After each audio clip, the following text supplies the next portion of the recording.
This is the heartland of Australia's latest residential housing collapse. So this one on the corner, that's another slab that's been waiting for some time for timber. Our guide through Clyde North on Melbourne's southeastern fringe is Amberly Drinnan, who fears she's on the verge of losing her dream home. All I wanted was a peaceful, normal, boring life. And yeah, it's a little bit too chaotic for my liking now. Amberly, her husband and 3 children were looking forward to seeing their home take shape when they heard the news about their builder, Porter Davis, last Friday. The high-profile company has gone bust and work has ceased immediately on 1,500 homes in Victoria and another 200 in Queensland. I don't know. I don't know what's going to happen. It's really scary. To see a well-regarded, well-credentialed builder go by the wayside like they have is pretty significant.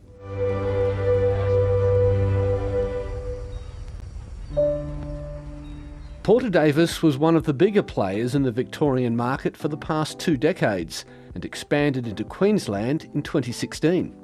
They were one of Australia's best builders. They were, I think, 12th largest in terms of number of starts across the country. So when Amberly and her family were looking to build, Porter Davis seemed like a safe bet. Porter Davis is a big company. Who would imagine that they would go into liquidation?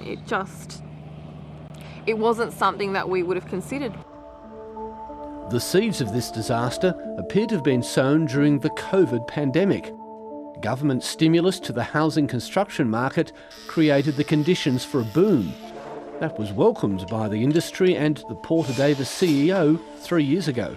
We believe that it's really important that there be further stimulus for residential construction to help Victoria and help Australia through these challenging economic times ahead.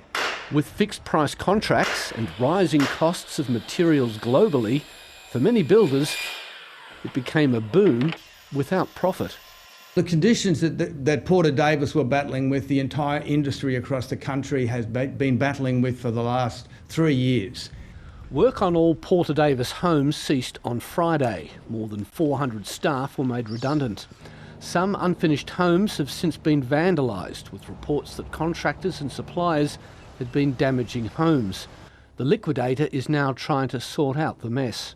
We're working through with a number of parties at the moment whether there's interest in parts of the Porter Davis portfolio. Customers were urged yesterday to be patient. Both Queensland and Victoria have their own home warranty insurance schemes, but they may not be needed if the liquidators can find builders to finish the work. I think we can say quite comfortably that there's not going to be a holistic solution here for all of the Porter Davis customers, unfortunately, but we're hopeful there will be solutions for parts of the group. But finding new builders won't help Eric Poon. Back in December 2020, I signed a contract with them and paid $70,000 deposit. And he's got nothing to show for it, just an empty block in Melbourne's northeast. Basically, I just can't get my money back. I don't know what to do, to be honest. Hopefully the things works out and the government could help. And there's likely to be thousands of small businessmen and tradespeople who are facing major losses. We're just working through the breakdown between subcontractors, trade suppliers and other creditors. And we'll have a better handle on that when we report to creditors in a week or two's time. But the numbers in terms of the quantum of creditors are quite substantial. The industry is under enormous pressure, with Porter Davis being the latest in a series of building collapses. I'm certain we will see more, but I don't believe, based on what we've seen over the last couple of years, that there's going to be a tidal wave as some commentators have indicated.